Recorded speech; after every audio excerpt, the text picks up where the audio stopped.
I've started a new channel called Lunila Tales. Please subscribe and watch my best stories there. Link is in the description. The cup hit the floor before anyone realized what had happened. Coffee splashed across Kellen Drax's boots, steam curling between the cracks in the dusty cafe tiles. For a heartbeat, the world stood still. Elliot Voss, the quiet man behind the counter, didn't move. His hand trembled once, just enough to make the spoon clink inside the empty mug. Then he looked up. Calm eyes. Not angry. Not afraid. Just the kind of silence that makes even laughter shut up halfway through. Kellen smirked, wiping the brown stain off his boot. He leaned close, his breath smelling of metal and beer. You gonna clean that up, old man? Elliot didn't answer. He just stared, that unnerving stillness like a held breath before an earthquake. The mercenary laughed, snapping his fingers at the others. Guess the mute lost his tongue. Then he slapped Elliot across the face. That sound, the single crack, echoed around the cafe like a gunshot. Chairs stopped creaking. The waitress froze mid-step, holding a tray of croissants that started shaking in her hands. Elliot turned his head slowly, his cheek reddening. His lips parted, just slightly. Then he whispered one word. Don't. 3 seconds later, the world ended. But that was the end of it. The beginning had started 20 minutes earlier, with the sound of a kettle whistling too loud for such a quiet morning. Elliot Voss ran a cafe on the edge of a town that hadn't mattered since maps were printed in black and white. It was a place where soldiers on leave came to forget their names, and where locals complained about the weather as though God were their neighbor. Elliot served them coffee and silence. He preferred silence. Words had always been too heavy for him, too dangerous. He wasn't mute, he simply found peace in saying nothing. The townspeople respected that. They called him the quiet man. They joked that he must have once been a monk or an assassin, depending on how much sugar they had that day. The bell above the door jingled. 4 men walked in, dressed like they were allergic to sunlight. Mercenaries. Not the kind from movies. The real kind, with eyes that never stopped scanning exits. Kellen Drax led them. He was tall, scarred, and proud of it. His smile could have sold weapons to pacifists. They looked around the cafe like it was a crime scene waiting to happen. Elliot didn't flinch. He kept pouring coffee, the dark liquid rising smooth and steady. When Kellen took a seat, Elliot slid the cup toward him without a word. Nice place, Kellen said. Shame if something happened to it. Elliot blinked once, slow, as if considering the sentence like a riddle. Coffee's €2, he said finally. Kellen laughed. That so? Well, maybe we pay a little extra, for protection. Rough town. Accidents happen. He snapped his fingers. One of his men flipped a chair and sat backward on it, boots on the floor, grinning. The waitress, Anna, only 17, tried to look brave while her eyes darted to the shotgun hanging above the door. Elliot noticed but didn't move. He'd seen fear like that before, in interrogation rooms, in war zones, in mirrors. Kellen drummed his fingers on the table. So, quiet man, what's it gonna be? You pay or I redecorate your wall with your face. Elliot looked at the clock. It was almost 9. The regular crowd would come soon. Old couples, border guards, a few truckers. He didn't want witnesses. Take your coffee, he said, and leave. His voice was gentle. Too gentle. Kellen mistook it for weakness. He grinned wide. Or what, you'll give me the silent treatment? The mercenaries laughed. Anna didn't. She dropped the tray, and the crash startled everyone. Kellen turned toward her, anger flashing. Clumsy cow, he barked, raising his hand. Elliot caught his wrist before it came down. It happened so fast even Kellen didn't register it. Elliot's hand was firm, steady, the grip of someone who'd memorized the anatomy of breaking bones. Kellen's laughter died on his tongue. He stared into Elliot's eyes and saw something impossible, nothing. No anger, no fear, no thrill. Just complete emptiness. The kind that eats sound. Elliot released him, voice low, almost kind. Don't. The mercenary stepped back, forcing a laugh. You threatening me, Grandpa? Elliot turned his gaze to Anna. Go. She hesitated. Go now. She ran. That was the last clear thing before everything blurred. One man reached for a gun. Elliot moved faster. The kettle flew from the counter, smashing into the man's face. Another lunged, but Elliot spun, grabbed his arm, and twisted until the bone cracked like dry wood. Kellen drew his pistol, but Elliot was already there, smashing his elbow into Kellen's ribs. The shot went into the ceiling. Lights flickered. The room filled with panic and violence, and the scent of roasted beans and blood. When it was done, the cafe was silent again. Chairs overturned, bodies groaning on the floor, glass everywhere. Elliot stood in the middle of it, chest rising slow, like he'd just finished sweeping instead of dismantling 5 armed men. He looked around once, expression unreadable, then walked out the back door. No running, no hiding, just quiet steps disappearing into the fog beyond the alley. Half an hour later, local police arrived. They found Kellen and his crew unconscious, their weapons dismantled, magazines missing, and not a single fatal wound. It was as though someone had taken them apart carefully, piece by piece, then left them to think about it. The chief scratched his head. What kind of man does this? He asked. Anna whispered. He said don't. Her voice trembled like she'd just repeated a prayer. Elliot Voss didn't go home. He didn't have one anymore. The cafe had been his shelter, his punishment, his attempt to live a life made of small, ordinary things. But the moment Kellen had walked through the door, he'd felt it, the past breathing down his neck. He walked to the edge of town, toward the mountains where no one went after sunset. The road stretched ahead like an old scar.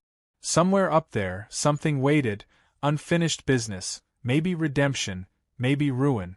His hands still smelled of coffee. He flexed his fingers, remembering the whisper that had once ended wars. Behind him, sirens wailed faintly. Ahead, the mist thickened.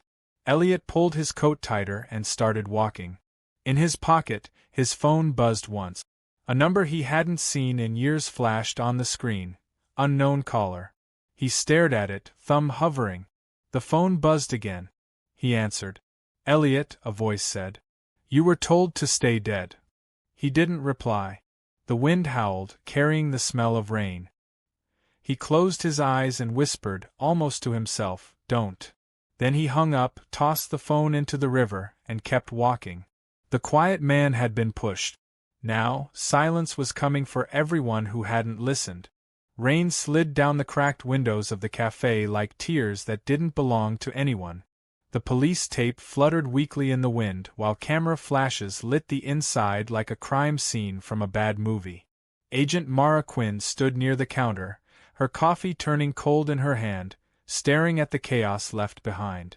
Broken chairs, shattered glass, empty bullet casings, and 5 grown mercenaries moaning like children after a nightmare.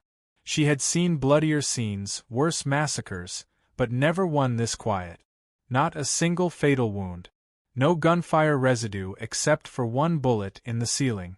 Every man here had broken bones and unconscious memories, but not one could remember the face of their attacker. That, to her, was art. Terrifying, but art nonetheless. The police chief mumbled something about ghosts and black market brawls, but Mara barely listened.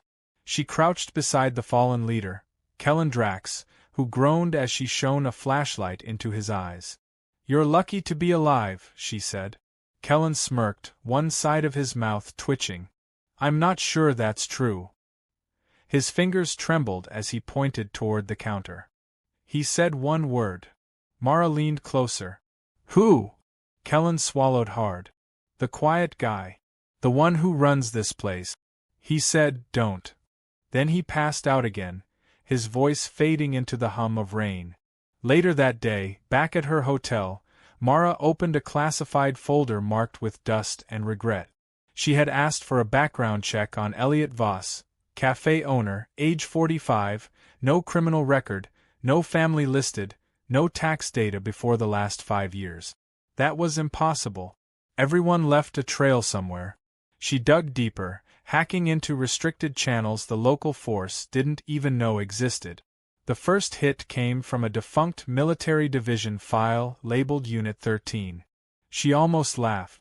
That name hadn't surfaced since 2015, when the entire operation had allegedly gone down in a failed extraction mission. 100 men disappeared. No survivors reported. Until now. The dossier was thin but chilling. Elliot Voss. Real name classified, last known alias Whisper. Specialty: psychological extraction. In simpler words, an interrogator who didn't need to raise his voice. Officially, he had been declared dead in Istanbul. Unofficially, the file ended with 3 words that made Mara's spine tighten: "Do not engage."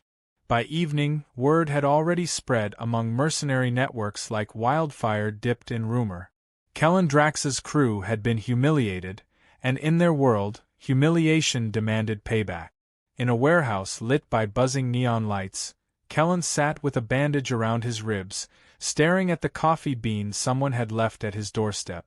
It came in a small wooden box with a note inside, written in neat handwriting. "Don't." He laughed, the sound breaking halfway into a cough. "You think you can scare me with a bean?" His second-in-command, Pike, looked uneasy. "Maybe we let this one go, boss. Guy's a ghost." Kellen's grin widened. "Ghosts bleed like everyone else."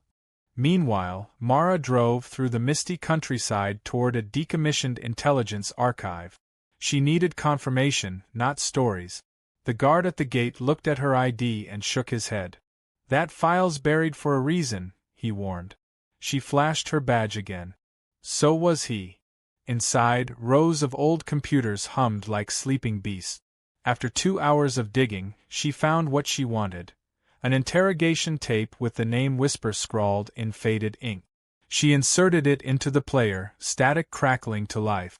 A grainy image appeared. A man sat across a bound prisoner. He didn't speak. Didn't move. The prisoner, agitated, started talking on his own, spilling information faster than the camera could record. Then the man, Elliot Voss, younger but unmistakable, leaned forward and whispered something too quiet for the microphone to catch. The prisoner went still. Then he started crying.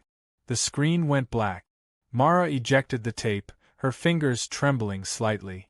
Whoever this man was, silence was his weapon. That night, Elliot sat inside an abandoned chapel at the edge of the forest. Candles flickered, their smoke twisting into the rafters. He'd walked for miles to reach the one place no one would think to look, a ruin where time itself seemed tired. He cleaned a shallow wound on his arm, wrapping it with a strip torn from his sleeve.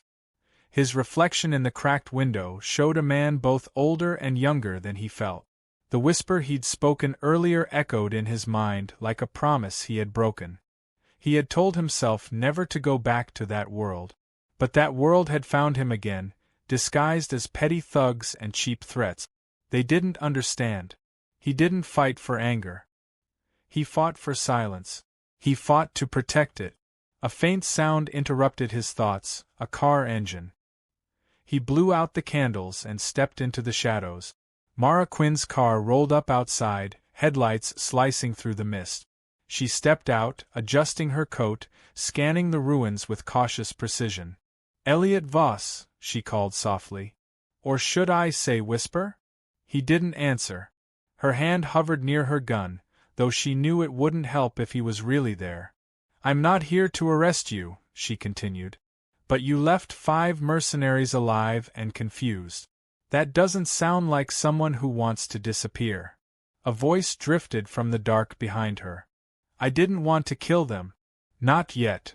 She spun around, gun raised, but Elliot was already standing beside her, calm as a shadow. "You shouldn't be here," he said. "You're making noise." She stared at him, rain dripping from her hair. "Noise is what wakes people up." His eyes softened, but only for a moment. "Sometimes noise gets them killed." He turned to leave, but she stepped in his path. "Helios Corporation. That's who hired them, isn't it? Why would they come after a retired man?" Elliot paused. For a heartbeat, the mask cracked. Because I'm not retired, he said quietly. Then he vanished into the trees, swallowed by fog before she could follow. Mara stood there, heart racing, realization dawning that this wasn't about a simple shakedown. It was about a ghost that someone had tried too hard to erase. Back in the city, Kellen gathered his crew around a flickering table. He laid out maps, photos, and a single file stolen from a contact inside Helios. On the cover was Elliot's picture, underlined twice. "We're not just gonna find him," Kellen said, voice sharp with fury. "We're gonna remind him what noise sounds like." Pike hesitated. "And if the stories are true?" Kellen leaned closer, a cruel grin spreading. "Then I'll make him scream." As the night deepened, thunder rolled across the mountains like an omen. Elliot stood on a cliff above the valley, watching lights flicker below. Every instinct told him to keep running, to vanish again, but something held him there. A feeling that the past wasn't done with him, that someone still needed saving. He reached into his coat pocket and pulled out an old photograph, edges worn, colors faded. A little girl smiled back at him, missing a front tooth, sunlight caught in her hair. He traced her face with his thumb. "Not yet," he whispered to the wind. Far away, in a high-security lab carrying the Helios insignia, a scientist reviewed surveillance footage of the cafe. He zoomed in on Elliot's face and smiled coldly. "Activate the retrieval program," he ordered. "Our asset is awake." Night dropped over the valley like ink spilled on old paper. A thin fog crawled through the forest, wrapping the trees in silence that felt alive.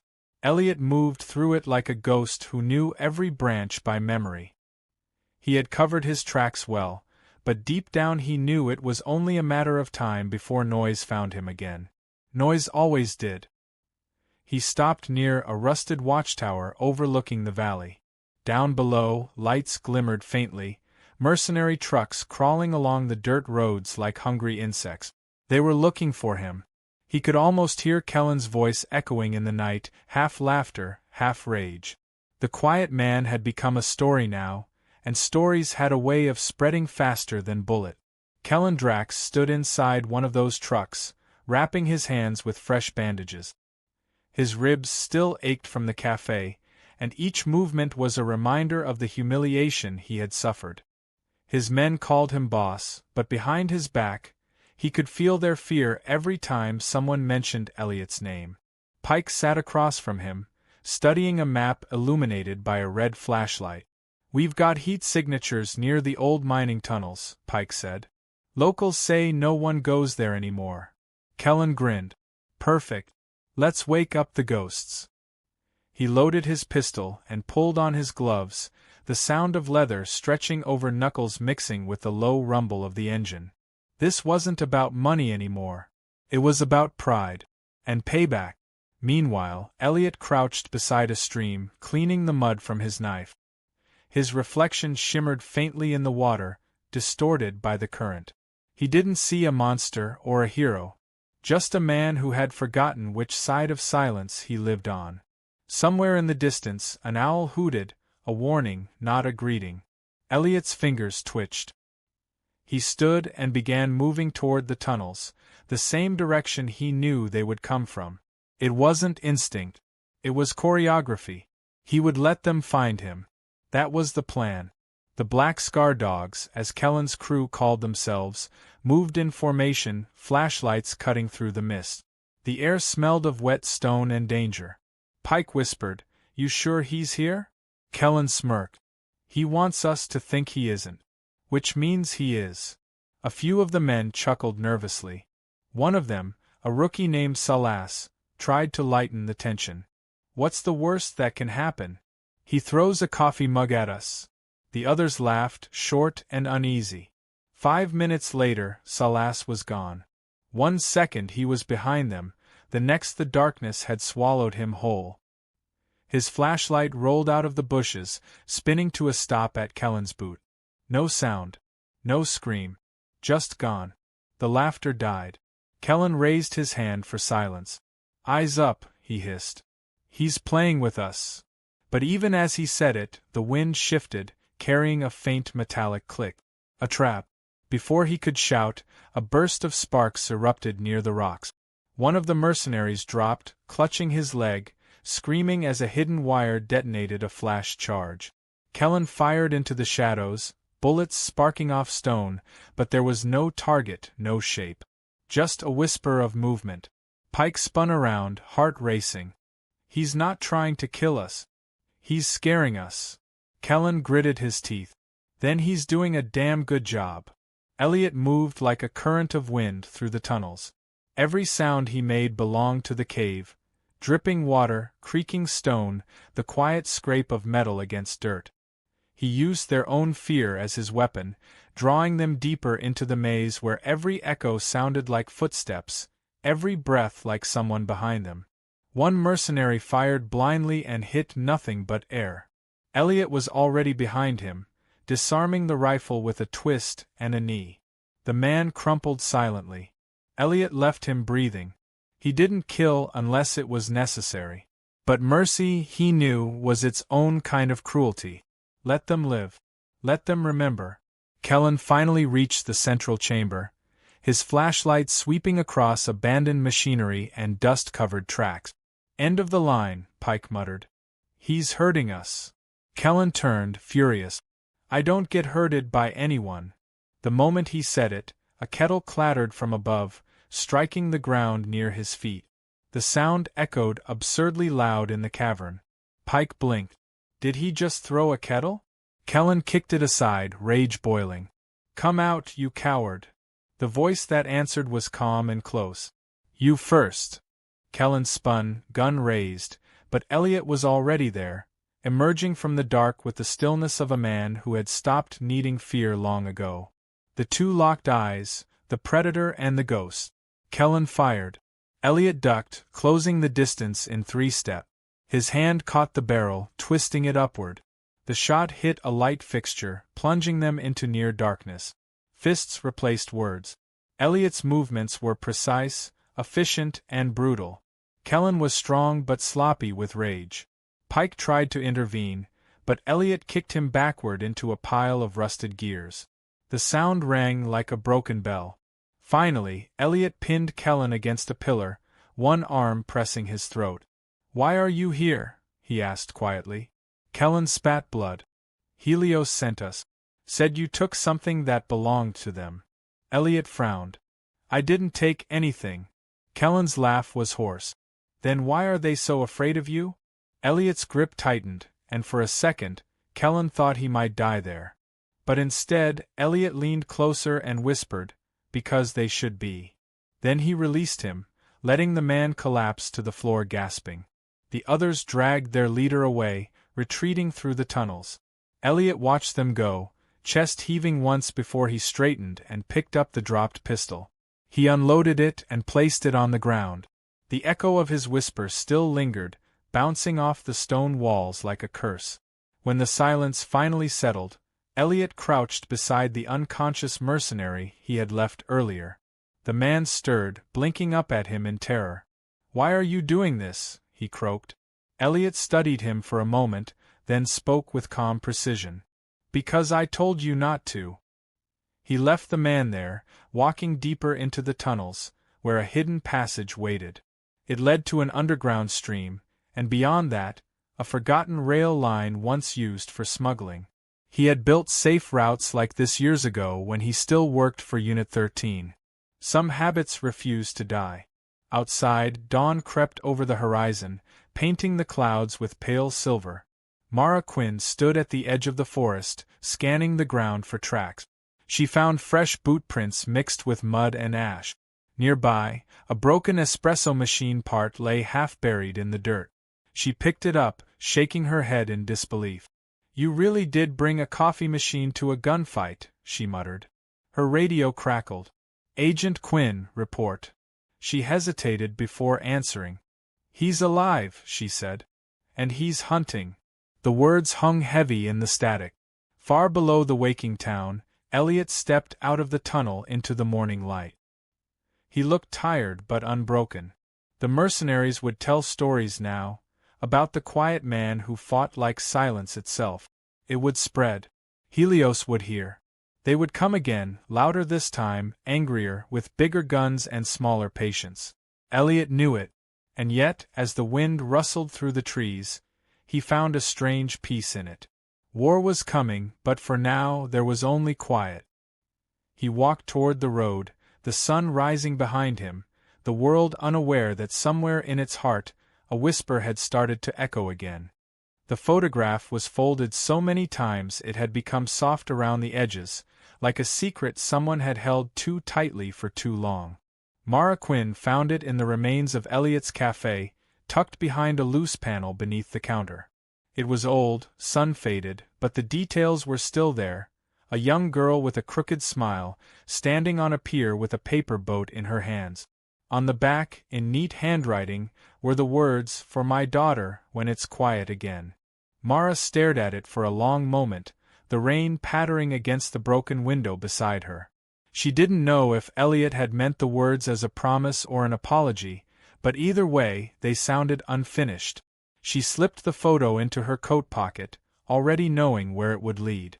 Every instinct told her the quiet man's story wasn't about revenge. It was about something, or someone, he had lost. Elliot walked through the ruins of an abandoned industrial park on the outskirts of the next town. The wind carried the metallic tang of rust and old oil. He moved with purpose now, following a thread of memory too strong to ignore. Helios Corporation. He hadn't heard that name in years, but the moment Kellen had said it, the past had snapped awake inside him like a wound reopening. Helios had once funded black operations for governments that didn't officially exist. They had built things, tested people, and erased their mistakes when they got inconvenient. Elliot had been one of those mistakes, and Helios had taken everything from him, his unit, his name, his daughter. He had buried it all in silence, thinking time would make it disappear. It hadn't. The park led to a fenced compound, half swallowed by weeds and shadows. A faded Helios insignia clung to the metal gate, cracked and peeling. Elliot pushed it open and slipped inside. The buildings were dark, but not empty. Faint hums of electricity pulsed beneath the floor, too rhythmic to be decay. He moved silently through the corridors, past rusted control panels and shattered glass.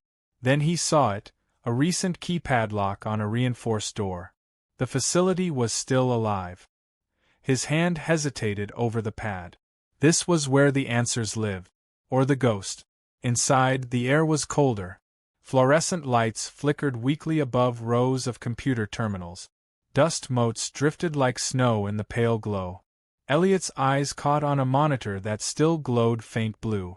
A file was open, time-stamped just hours ago. The name on the header froze him where he stood. Project Echo. His breath caught. He remembered that name. He had seen it once before, years ago, on a file Helios had shown him after his wife died.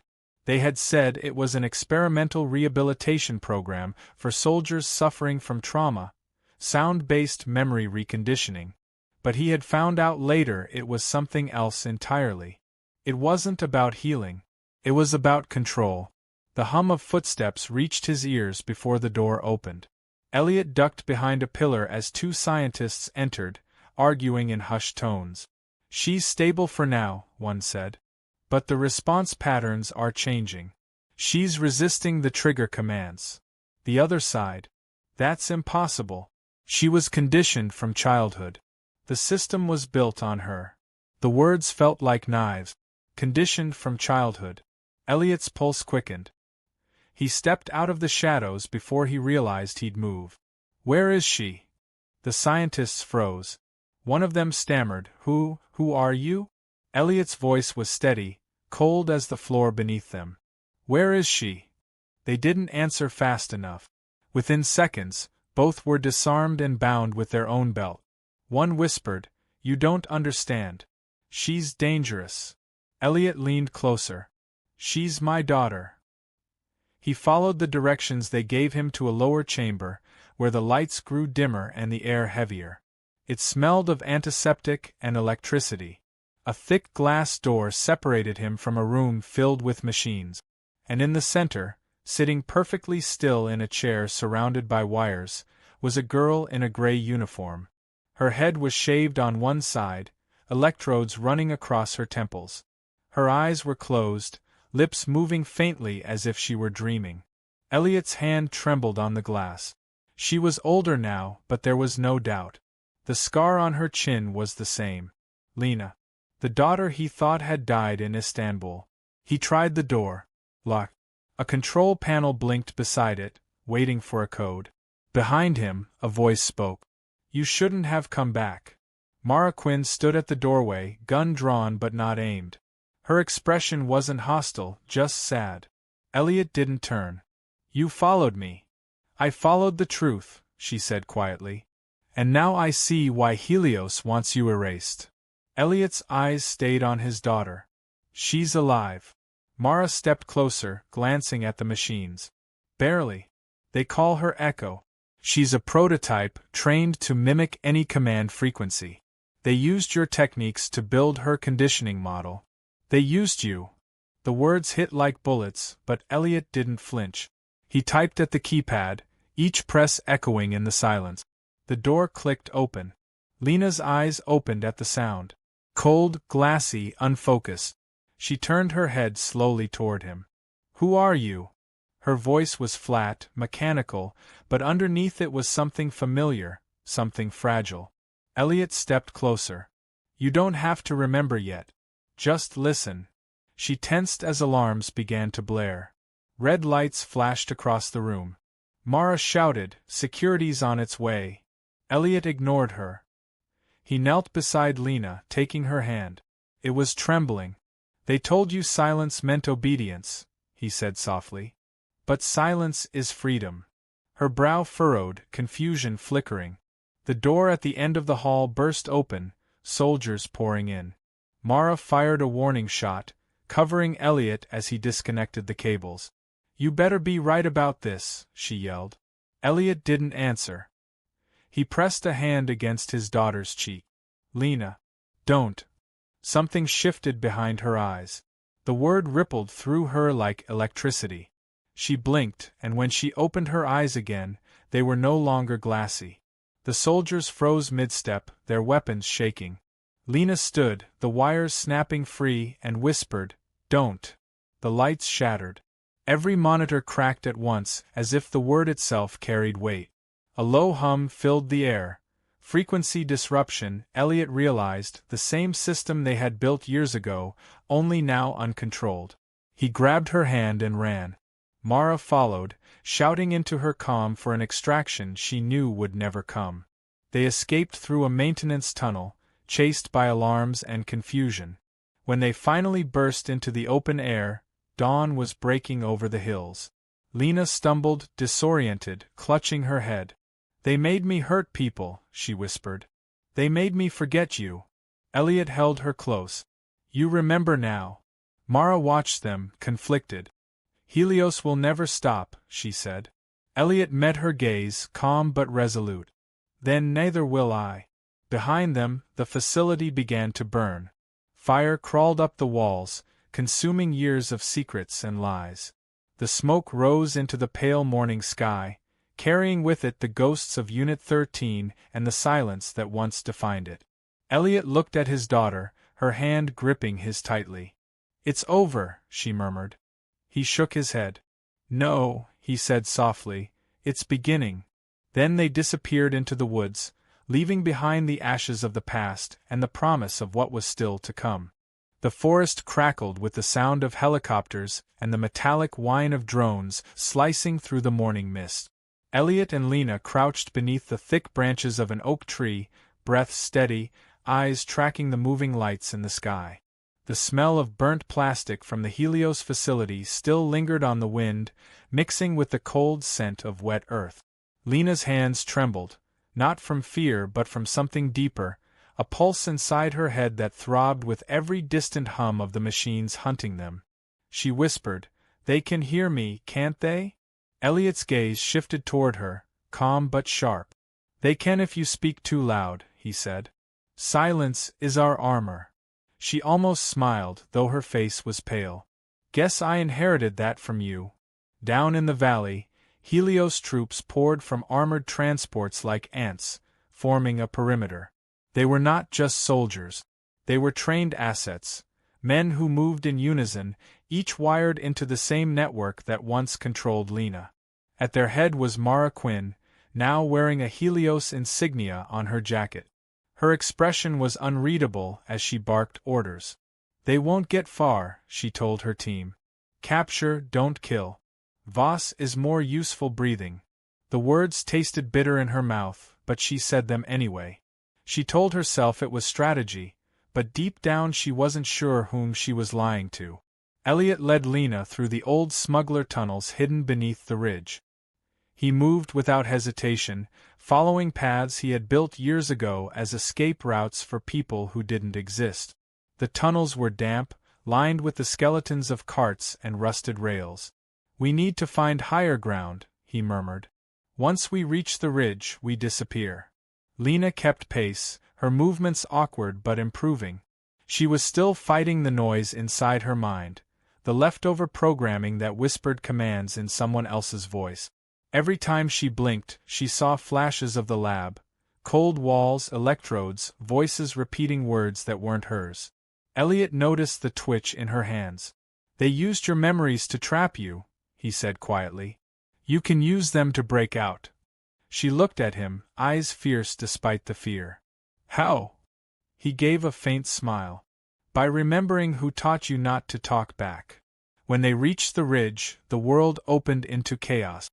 Below them stretched the Helios convoy, vehicles crawling along the winding roads, drones hovering like vultures. Elliot scanned the scene, calculating. "They'll sweep the forest in 10 minutes, he said. "We can't outrun them." Lena tilted her head, listening. "But maybe we can confuse them." She closed her eyes, breathing slow, and for a moment the air itself seemed to hum. The drones jerked midair, some spinning out of control, crashing into the trees. Elliot stared at her. "How did you?" she exhaled sharply, clutching her temples. "They built me to follow signals," she said. "I just sent one back." It was a small victory, but it wouldn't last. The sky was already filling with reinforcements. Mara's voice echoed over the comms. "Ground team, converge on Sector 9. Target is on the ridge." Her tone was colder now, professional. Still, beneath it, a hint of hesitation. The same hesitation that had crept into her mind when she had watched Elliot kneel beside his daughter. She had seen something human there, something her orders couldn't explain. And yet she couldn't ignore Helios. Not when they owned her file, her career, her future. She swallowed the guilt and signaled the strike. Elliot heard the distant clatter of rotor blades before the air began to shake. He looked at Lena. Time to move. They sprinted through the trees as gunfire erupted behind them, branches snapping under the assault. Elliot threw himself forward, dragging Lena into a shallow ravine as bullets shredded the ground around them. Dirt filled his mouth. He spat, eyes hard. "They're not trying to kill us," he muttered. "They're hurting us." "Where?" Lena asked. He looked up, realization dawning. Toward the river. The trap closed fast. The sound of the water grew louder, rushing and violent, and ahead of them stretched a steel bridge guarded by armored vehicles. They had nowhere else to run. Elliot glanced around and saw the remnants of an old power substation nearby, metal pylons, cables, and an ancient control box half buried in moss. A plan formed, dangerous and desperate. He turned to Lena. "You trust me?" She hesitated, then nodded. "Always." He handed her a small transmitter from his pocket, the same frequency modulator Helios had once used to control her. "When I give the word," he said, "turn it on and run." "What about you?" she asked. "I'll make some noise." He sprinted toward the substation, bullets ricocheting around him. Sparks flew as he yanked the cables loose and jammed them into the control panel. The old system groaned back to life, lights flickering in chaotic rhythm.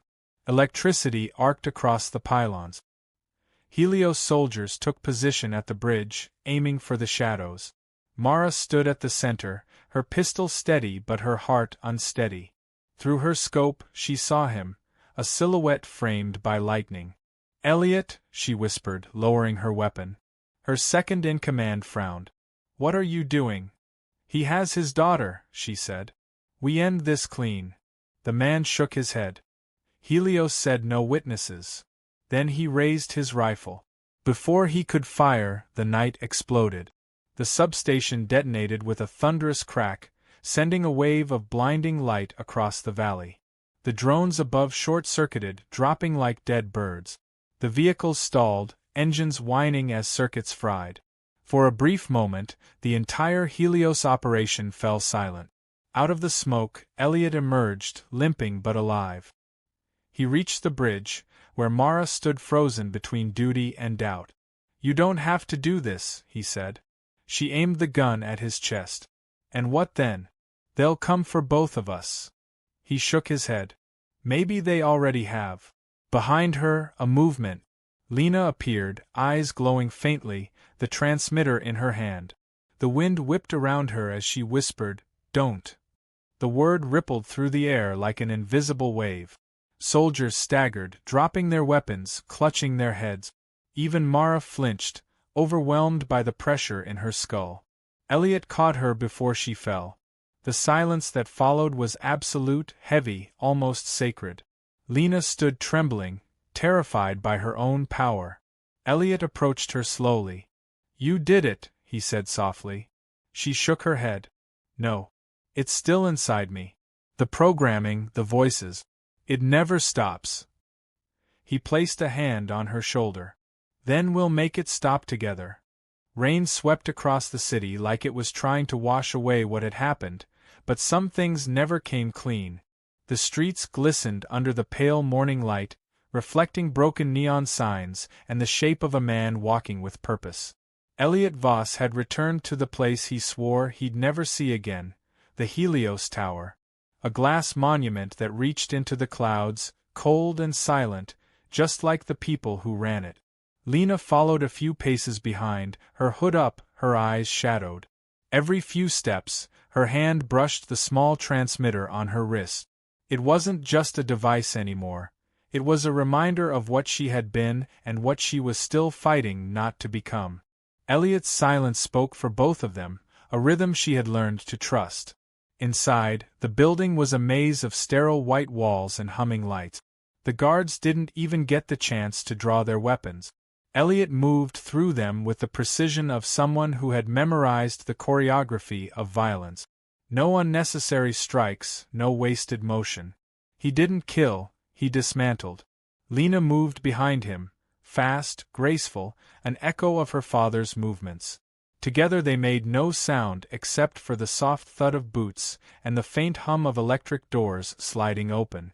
The deeper they went, the colder the air became. The walls here weren't built for people, they were built for control. On the top floor, behind a wall of reinforced glass, Lucian Rourke watched them approach on a dozen monitors. His suit was perfect, his expression calm, the faint smile of a man who believed he was still in charge of the story. "Welcome home, Whisper," he murmured to the screen. "And welcome to you, Echo. My finest works reunited at last." He turned to his assistant. "Initiate lockdown." Sirens wailed through the tower, sealing exits, dropping security shutters. But Elliot didn't turn back. He'd expected this. He'd come for it. The elevator doors opened to a room that looked more like a cathedral than an office. High ceilings, glass everywhere, and at the far end Rourke standing with his hands clasped behind his back. "You never were much for following orders," Rourke said as Elliot stepped forward.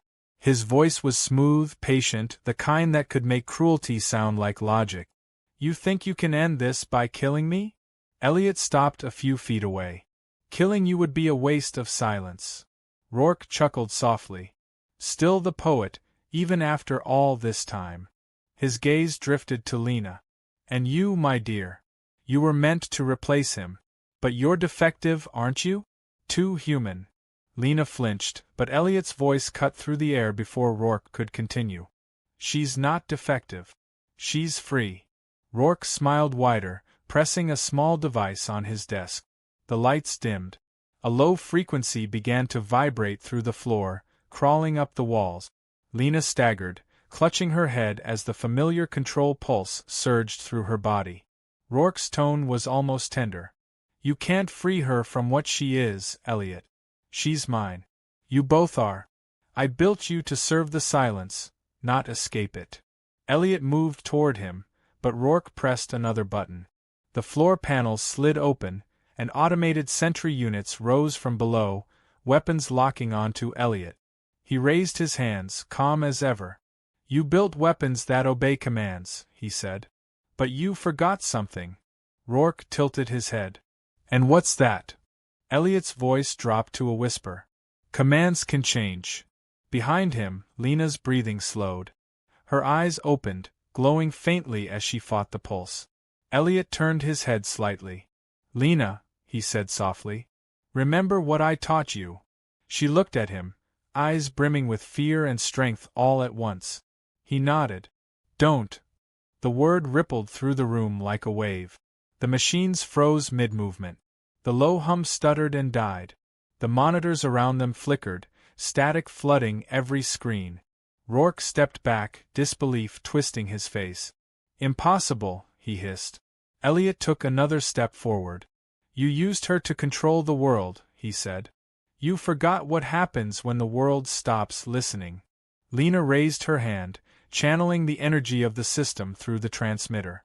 The walls trembled as every signal in the tower collapsed into chaos. Sparks rained from the ceiling. Rourke lunged for the emergency console, but Elliot caught his wrist and twisted it behind his back. "You destroyed lives," Elliot said quietly. "You took my daughter. You made silence a weapon." Rourke gasped, pain mixing with rage. "You think you can change what you are? You'll always be my creation." Elliot leaned closer, whispering the same word that had ended wars. "Don't." Rourke's body went still, the fight leaving his eyes. Elliot released him, and the man collapsed against his own machine, the pulse dying with him. The room fell silent except for the distant crackle of fire and the soft hum of the city below. Lena stood in the center of it all, trembling. "It's over," she said. Elliot looked at her, the exhaustion in his face melting into something gentler. "Almost," he said. He walked to the main control panel and began typing rapidly. "We're erasing the system. Every file, every frequency, every name they used. No one should ever have this power again." She stepped beside him, helping where she could, her fingers flying across the keys. Together they watched as the Helios database burned itself out, screens going dark one by one until the last light blinked away. The building shuddered. Smoke filled the air as security shutters exploded open from the pressure. Elliot grabbed Lena's hand and they ran, racing through the collapsing corridors. Flames licked the walls, glass shattered around them, alarms screaming in the distance.